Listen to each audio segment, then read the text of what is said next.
Hello and welcome to Dell's Gaming, and this is from the Depths Designer and my little test area where I have been basically doing some test of systems for the next capital ship in the fleet. So at the moment I've got some nice little frigates here that I've been testing, my battle frigates. Which are multifunctional. We've got a general one, and there's a specifically an anti-air version and a rubber-coated anti-submarine version, which we can see a little bit later in more detail when they go into the campaign. And we have the town class cruiser with a nice little, a little bit more expensive, still reasonably fast. These are about 4,600, 130,000, and these are about 1,200 blocks. Let's just check. 1,400 blocks and 44. So, you know, we can have multiple of these, and these are designed to defend capital ships, so they stay in fleet mode unless a ship gets very close to them. Same with the cruisers, really. They stay in fleet mode to protect an escort, whatever is moving the fleet around. So now what is needed is something to act as the capital main flagship for these fleets, and I've been working on, here is a nice, it's about 402mm gun. Let me just bring up my targeting so I can see a little bit more. So we've got a 402mm gun, and I've been working on some ideas for armor. So we'll have a little look through some of the what I've come up with. So the plan is to build a Battlecruiser, which we'll go through in a bit, of the sort of early dreadnought type era, World War I style of dreadnought, and it will be equipped suitably for that time period and that style. I've been looking at various casement based guns, because we still use a few casement guns as a secondary weapon on this at this stage, and it won't be highly dependent on missiles. It will more be a gunboat with mainly obviously the main guns, secondary guns. We will have some AA protection and anti-missile protection, but most of the AA and anti-missile will actually be performed by frigates, which will escort the capital ship. So this is mainly got to worry about shooting big guns at targets rather than the aircraft and other sort of enemy that will be attacking. Couple of things then. So 402mm gun, so that's quite nice.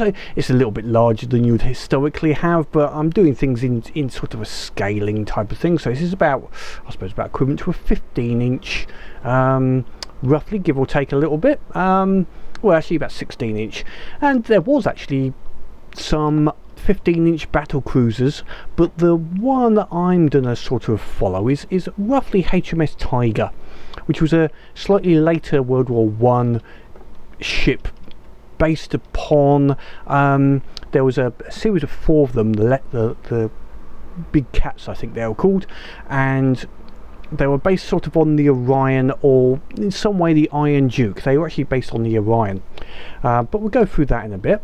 And also armor. I'm going to be looking at armor which is equivalent to 3 metal and then a bulkhead of heavy armor. And what I've come up with is a few schemes using an air gap and the oblique armor, and I found that works quite well. It stops EMP getting through, stops also heat and any HESH type of rounds getting through, and works quite nicely, especially if I do an example of a projectile with a very high armor piercing value, which is similar to what the white flares will have. So let me just load up a couple of these missiles, and I'll show you what we have. Over here is my little armor test area. So in the center we have 3 blocks and heavy armor with some ammunition behind to act as our target to see if we can explode them up, blow them up. And then I did various tests with light armor, heavy armor in between, and this latest version, which is sloped metal, solid metal, the oblique armor, bit of stone, and then metal before the heavy armor. Did another one with oblique armor here, but the stone in front of it to stop EMP damage. So yeah, mucked around with a few options. So the shell I'm using here is a fairly high armor piercing sabot round.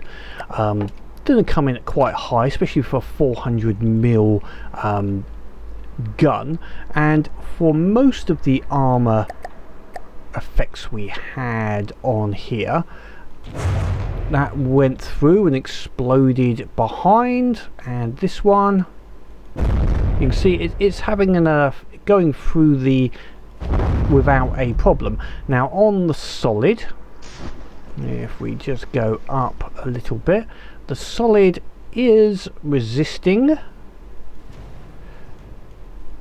It took 2 shots to go through there to get through to the armor blocks behind, but mainly because of the sheer amount of armor piercing with all that heavy armor, etc. And the new armor system, let's have a quick check on that. So if we try and go through this, 1 shot didn't go through, and the second shot did go through, but it is lasting against at least 1 shot. But the difference is if you use something like a HESH round, which we'll quickly try. So what we have now coming in is a squash head EMP HE round, and 1 hit just goes straight through that armor, no problem. The HESH is good against solid armor. So now if we do it against the new composite armor, 1 round and we're okay. We've only gone through the first layer, and the second layer was just damaged a little bit. So let's see what it will take to go through this now. We'll fire at a different area. 1, 2, I think that did that. No, that still didn't go through, so let's try a 3rd shot in a different new area.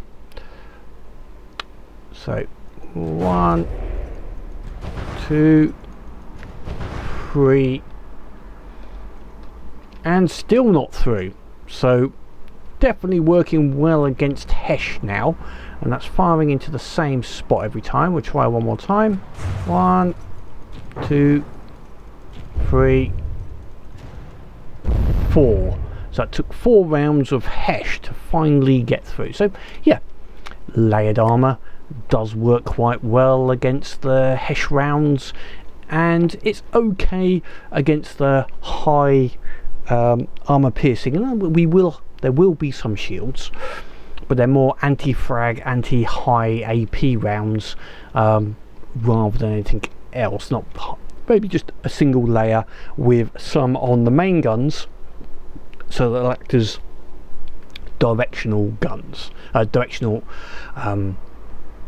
shields. Now I was going to put one other element into this game, into this build, which I can't initially, but I'm going to build it into adapt later, and that is, I know it's been fixed in a recent build, but at the moment you can't find the APS ammo controller ID. I know it's in the patch logs for the latest patch, so I was hoping to have 3 types of ammo. First of all, a long range, very accurate ammo for squash head for doing basically kiting at quite long range. Then a short range, highly damaging shape charge, hollow point, EMP, etc. for when a enemy gets very close, just to finish them off, so it'll be faster firing and fairly high damaging.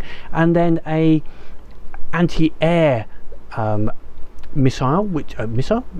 anti-air shell, which has got some flak, because being such a large caliber, this would produce quite a good flak area and damage, I think, especially against smaller planes, as well as having EMP and frag against if it hits a larger target. And the idea is to have some control blocks here which automatically change the ammo type depending on the target for the guns. So it wouldn't immediately start using the new shell.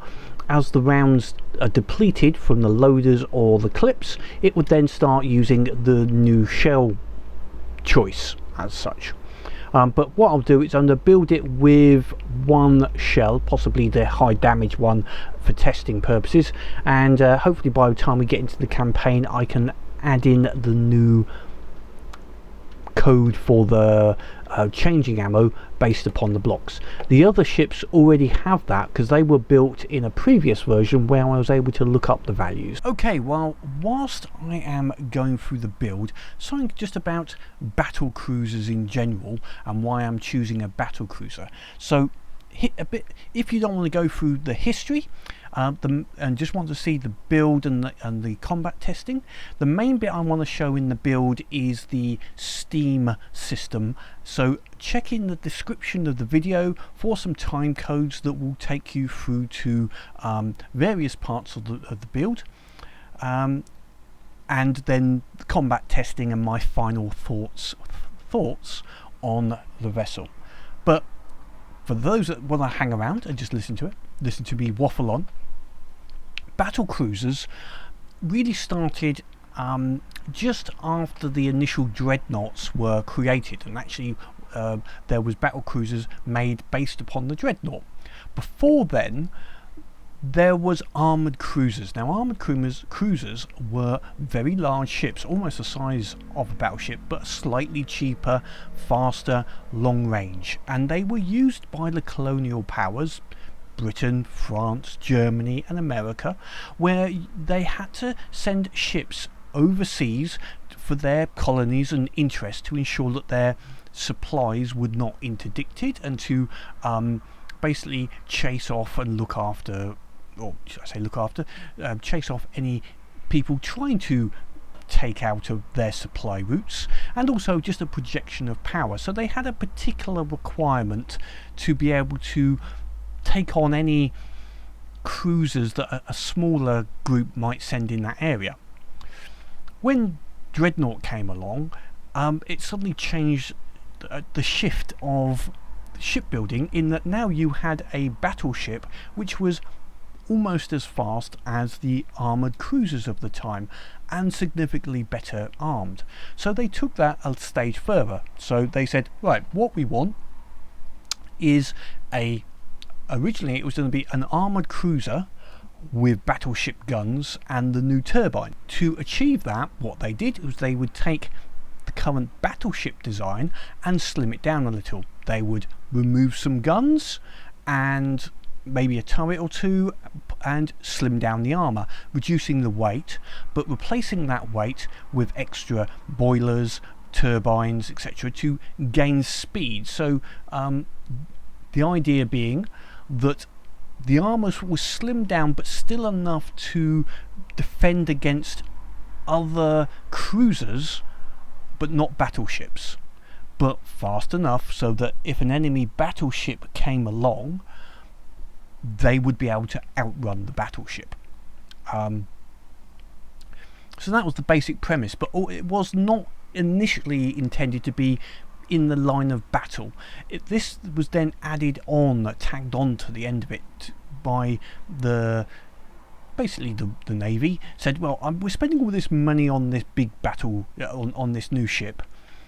If we have a big battle, we would like it to cover the flanks or chase down the enemy. If we're winning and their ships are running away, this could use its speed to catch up and long range fire to slow them down until the main battle fleet could get in there. So this is where it started to get into being a battle cruiser, so somewhere in between a cruiser that could be used in battle or do cruiser duties. Unfortunately, what happened in a lot of cases is it did neither job particularly well, and some of this was because of the decisions made by various countries when they were designing or putting together the thoughts for the actual ship itself. So an example was slightly different methodologies between the British and the German navies in their how they saw the best way of battle cruisers being used in the fleet. Jackie Fisher had his idea was speed and big guns, and that was it. He didn't care about armour whatsoever. He thought that speed would just keep them safe. And that was partially because of incorrect conclusions taken from the Japanese Battle of Tsushima, where the Japanese and the Imperial Russian Navy fought, where it wasn't taken into account the sheer bad gunnery of the German of the Imperial Navy, of the Imperial Russian Navy. So it was seen as, oh, it was the speed of the Japanese that managed to dodge the shots, whereas actually it was just really bad gunnery equipment, fire control, as well as bad gunnery in general, as opposed to the Japanese had better sighting equipment and were better trained. Anyway, this came down to the ships that were built for the battle cruisers generally had about half the armour of the battleship version. So an example, if we're looking at the Iron Duke as an example and the Tiger had, it was slightly actually up to the early ones, it was about 9 inches of belt armour, but your battleship would have 13 to 14 inches of belt armour. And importantly, the same on the turrets. So the turrets of the some of the earlier battlecruisers only had 5 inches on their top and some of the sides, and the barbette was down again to about 9 or 10 inches, whereas the battleship still kept a good 10 to 13 inches all over. So that was the English design. The German design was slightly different. They instead reduced the size of their armament. So instead of, in the English version, the battleships were 13.5 inch and the battlecruiser were 13.5 inch. For the German battlecruisers, they would go down to 11.1, 11.5 inch. So they would reduce the size of the gun, but the armour on the vessel was basically appropriate to the gun size. So it did have a much better 11-inch thickness example of armour protection. So how does this all play out as such in the real world? Well, there was a couple of we'll talk about 3 battles that really set the tone for the battle cruisers. It started off with the Battle of the Falklands in 1914, December 1914, where the German East Asia fleet with the Scharnhorst, Eisenhower, Leipzig, there was a few others as well, were going through they're going through the Pacific, and they'd had a very successful battle at the Coronel where they defeated the British armoured cruisers in the area, and they were heading down to Port Stanley to try and raid it for coal and oil and supplies. The British heard of this and sent down 2 of their newer battle cruisers plus a few other armoured and support cruisers, and were waiting for them effectively. it wasn't a total surprise. The British fleet was actually coaling or resupplying at the time that the German fleet came in and was in port, but they quickly got up steam and were able to do exactly what the battle cruisers were designed to do. They were faster than the German armoured cruisers by a couple of knots and were able to catch them up. They also had, I think those particular ones were armed with 12-inch guns, whereas the German armoured cruisers only had 8.5-inch guns, maybe 9 at best. So basically, not going to go well for the German fleet. I think basically some were able to get away and disappear, but some of them basically sacrificed themselves to hold up the rest of the British fleet. So that was a successful, ideal use case for the battle cruisers, in that they were able to get down to the Falklands quickly and basically add superior power against the roaming East Asia fleet. So the next encounter was actually Dogger Bank, which is in the North Sea between Germany and Britain. Anyway, slightly nearer England than Germany. And the Germans sent over their battle cruiser and armoured cruiser fleet, or their cruiser fleet, and it was met by the British battle cruiser fleet. Again, we had good intelligence, so we knew they were coming. They were coming over to raid the east coast, but we were able to intercept them. The result of that particular battle, again, the battle cruisers were able to keep speed up and attack the slower German ships from long range. Now, it wasn't a conclusive victory.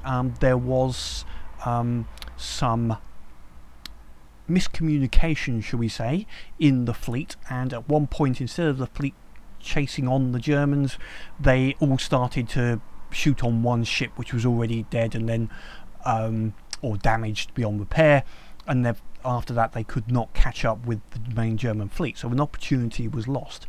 But a couple of things came out of that battle. The Germans, and I think it was the Blucher, took hits from the British battle cruisers, and because of a hit to the barbette from the larger shell, they started to get a ammunition flash in the turret, which then started to move to the other turrets, and it was heading towards a catastrophic explosion. And this particular event changed the way that the Germans handled cordite and armoured up their turrets and barbettes. This was not learnt by the British. So when the next big battle that included the battle cruisers, which is the Battle of Jutland, came along, the battle cruiser squadron was happily chasing down the other battle cruisers, and at that particular time, because their gunnery wasn't always the best for all of the ships, so what they were doing is trying to increase their rate of fire, and to do that they were basically effectively stacking the hulls with cordite and not following proper anti-flash techniques. So they were being unsafe, all for the aim of shoveling more shells down the barrel as quickly as possible. So yes, they were firing faster than the Germans, but with the new increased armour of the Germans, the shells were hitting the battle cruisers and not really having an effect. And initially, battle cruiser on battle cruiser, there was hits being taken, but certainly.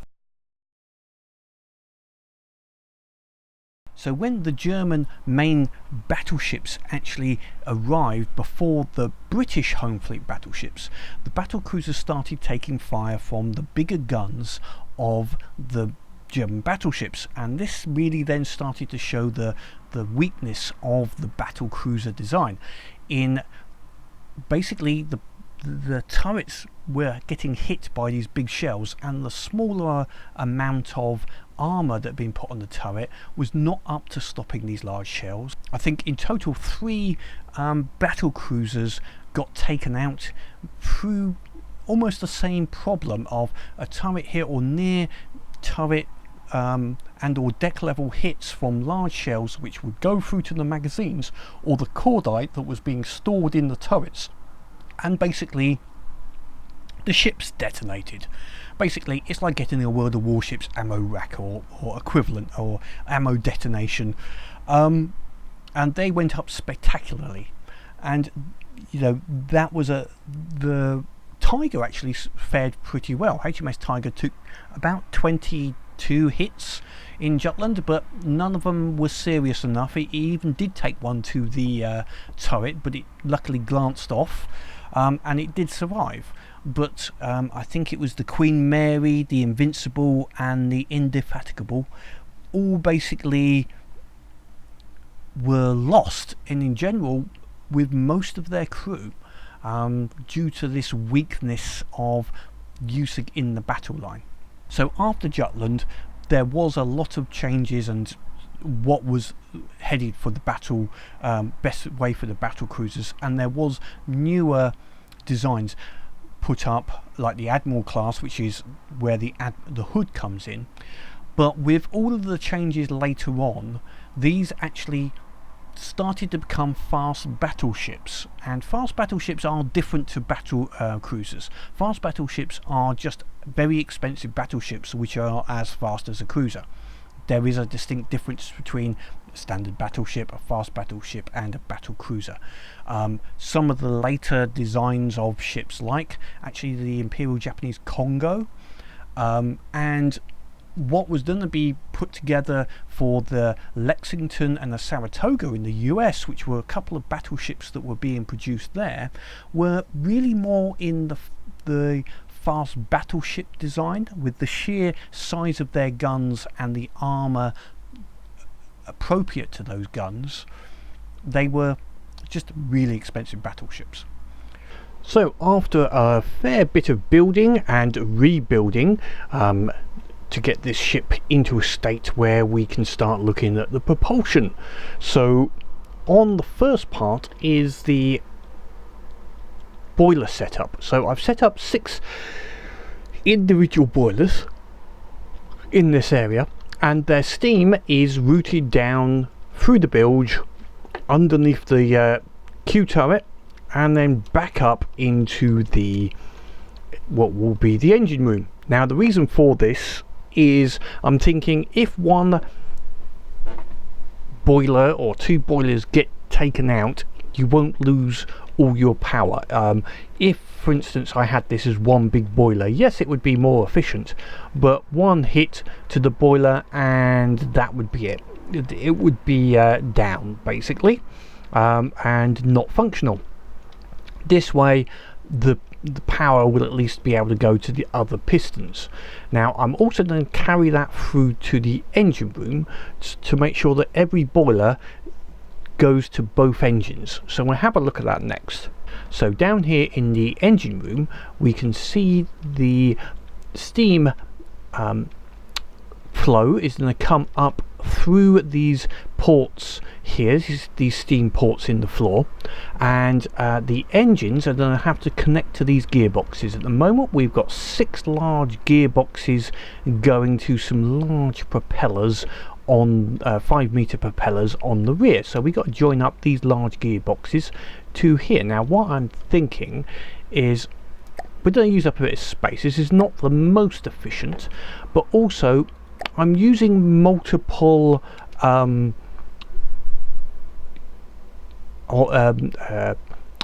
pistons on a single engine. Now in theory the most efficient is actually to have just one piston, but what I have found is during battle conditions often what happens is that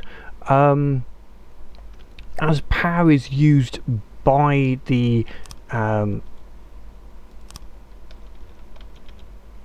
turbines for whatever reason, it doesn't get basically it saps the power that would be going to the propeller blades, and I didn't have my mirror line on, but we'll add that on now. So it's not always the best option, I found, to use that, to use that particular system and actually have multiple pistons per engine, so you can distribute the torque a little bit better. Anyway, that's some I've found. Whether it is 100% correct, I don't know, but it's just we didn't go with it anyway because it's also more aesthetically pleasing, which is also a consideration I have. So we've got the 6 cranks. We're now gonna put the pistons in here. So they take up quite a lot of space, do these pistons actually. So we're allowing for the fact I must have the steam up the top. It's going to take take up quite a lot of the area here, but that's steam engines. They do take a lot of space up, but they push out a lot of power, so you can't really complain too much in that regard. Right, we'll put some let's see, I'm just gonna put some bits on here to hold them, because I don't like the fact these pistons just sit in the air. So let's use something that looks bit more engineering actually. So we'll use some truss blocks because I haven't used them very much. There we go. They look very engineering. Downside, they look yeah, we can take a little bit of license to say that the other side isn't solid, so the cranks are actually going through the truss. Maybe that's that. I can go with that, maybe. Or no, there's actually one other way I can do this to make it aesthetically pleasing, and that's to change the rotation of the piston in each of these.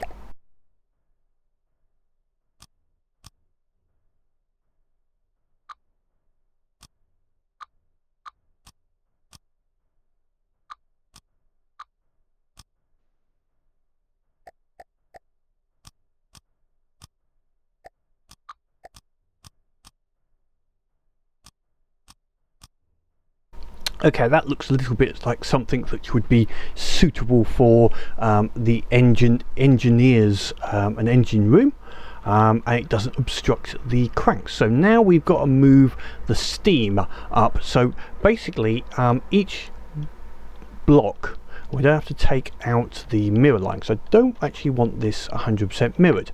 So each of these will go to a separate set of pistons along this area.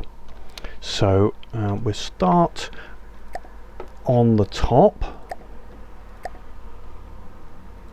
and we'll possibly bring them down. Now we've got to allow enough room on each of these to be able to, and I think I'll just bring them straight down in a bit of a U-bend here, rather than taking these up. So this will be the first one, and it's going to go and feed these two. So we'll take it up enough so that we can go underneath. I think at 4 meters, we'll take it up 4 meters.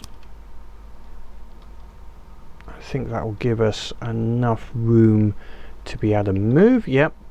So I've got to allow for the other ones that have to change and go in a different direction. So this one is going to go this way one, and then have a 3-way.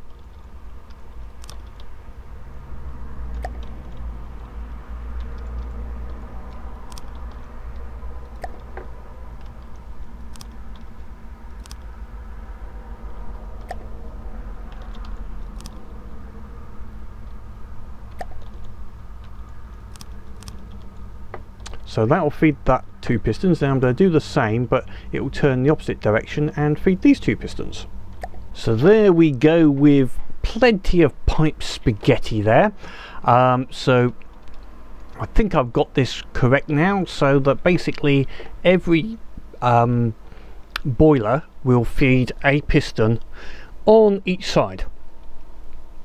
So what we can do first of all is let's just see if these will turn by giving the engines a bit of a small amount of steam just whilst we're running the testing.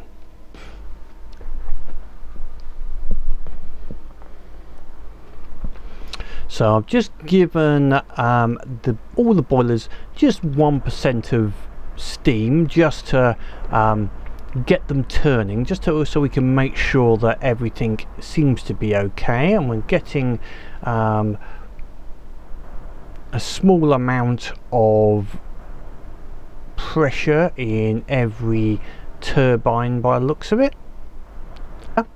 Okay, now what we've got to do is join this to this. Now what we use for that is going to be, under large gearbox, is the axis shifting.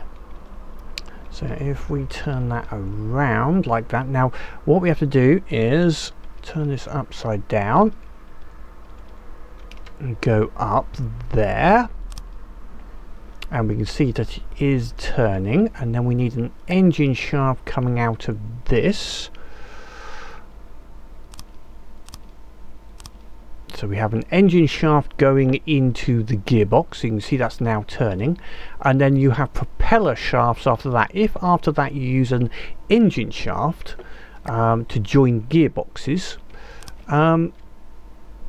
it doesn't work. You have to use a propeller shaft, which is okay when you know, but it's not obvious. So you have to use engine shafts after the axle, but it does. This also means that you can't change the axle after you've set it through to a gearbox. It's fairly much fixed in that regard. Okay, so how much torque have we got at the moment? So that's now turning down the end here. We should be getting some they're cavitating, so let me just put it into the water. Right, we've got one not turning. Let's go and have a look where that's failing. Oh, that's because I didn't use my mirror mode. So we're now rotating, not rotating that fast obviously because we're only using 1% of available power. So next we'll look at the boiler control part of this to get this to basically I want to have under battle conditions only have about a speed of about 20 meters a second as its maximum. So we'll look at how I'm going to do that with the controls. So what we have near the boiler rooms is a number of control blocks which allow control of the boilers. Now the first one is every second it sets the boilers, I've now set it to 0, so it turns off the boilers every second regardlessly, and that's your resources saving, so by default it's turning it off. Now what we need is a set of control blocks that say if under a certain set of conditions, and this side isn't in use at the moment but could be, but this side is on the right hand side is active. So at the moment if there's an enemy within 5,000 meters, or you know, if there's an enemy anywhere, I may change that too. So if we just say that if there is, by dragging it all the way it goes to infinite. So if there's a enemy, second slave is, this is the speed control, if the speed of the vehicle is less than 20 meters a second. So it'll only activate if we're under 20, and then the final one is if the propulsion command is to say forward. So obviously if I'm wanting to go in reverse or I'm idle, don't stoke up the boilers. So what we're going to do is put in 100%. Now what I'm going to try first of all is, let's see if we get any problems. I'm going to invert this so it'll activate straight away. So now all the boilers are starting to build up steam. So because they're going at 100%, they're going to build up steam fairly quickly. And we'll have a look at what's happening on the crank. Now we're already at 23 meters a second. So we went over speed, and then it's coming back down to 20. Then it's going to go up. So that's a little bit pulsy. So we might change the 100% to somewhere a little bit less, so it's less. But we've got plenty of power, 6,000 power, which it's adding to the power of the engines to power shields and other elements. And we're well within our RPM. We're at 200 rotation speed out of 240, so we're running at almost maximum RPM. So that's good actually. We're not far. Our engine rotation speed is low, which is fine because we've got so many gears here. We're mainly using the fact of our we're using the propeller maximum rotation speed of 240. Now I'm going to reduce down this, just have a play with the boiler ratio or boiler percentage, just to find a slightly more even speed, just by changing what this is set at. So let's try at 90. So after a bit of tinkering around with the speed, I found actually I only need 30% to get up to the 20 meters a second. But I've set it now at 45 on the basis that you want it a little bit higher so that it will basically ramp up the boilers a little bit quicker. So now it's going between 19 and 21, which is an okay spread, so it's going to be averaging around the 20 mark, and I'm happy with that. Now there is one other type of engine I would like to do if we have room, and that is we need an engine which is going to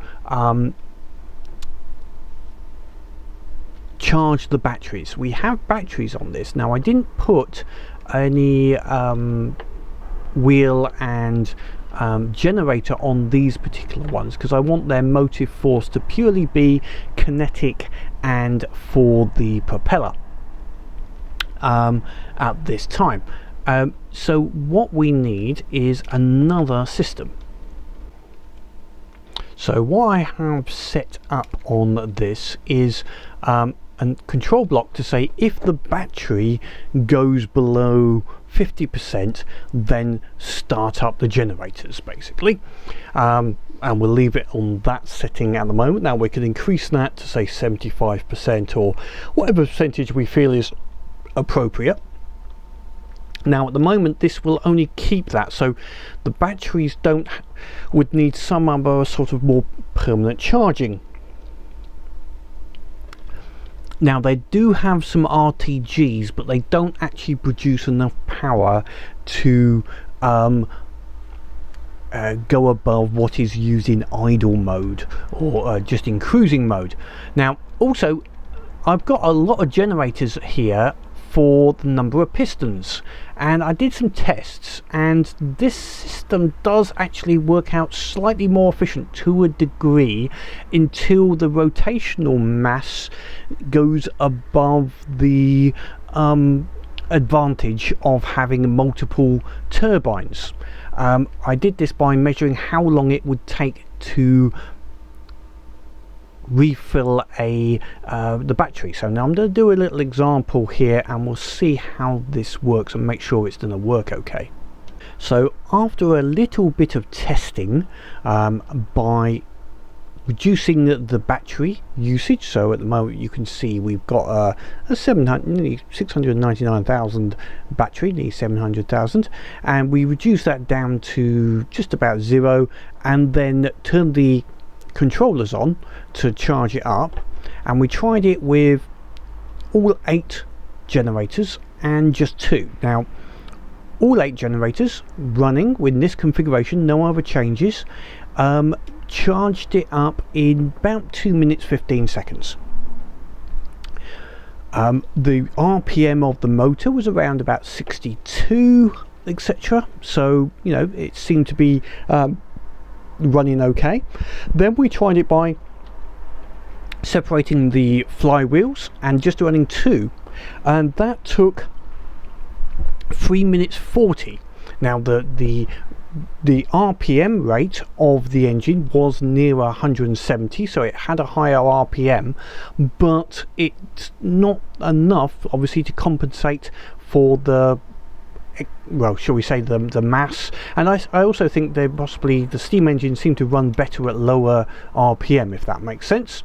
There's a certain RPM, as you get higher, the efficiency degrades. Now I'm sure someone can spend more time seeing exactly per piston how many generators give you the most efficient, but I know this works. It's more efficient than just having 2 on their own, and this is adequate and looks quite nice. If I need to make this more powerful, I can add some more boilers, which I've already added another section, but I could add some more if I need more power. Also, I can increase this percentage, say from 50%, make it 75, somewhere on that. We'll do that during testing, but otherwise this seems to work as reasonably efficiently. More efficient theoretically would be a turbine, and I should really think about using that. This is aimed to be a dreadnought style, so they did have turbines, but I like the looks of the pistons, and aesthetically I quite like the looks of this, so we're going with this one for the moment. Maybe on my next ship I'll look at more using turbines in this particular area, and we can compare the speed of turbines versus this on charging up the battery. So turbines would also in general use up less space, as you can imagine, because I'd only need another, say, 4 blocks instead of all of this, but this looks good. Anyway, hopefully next will just be a bit of testing.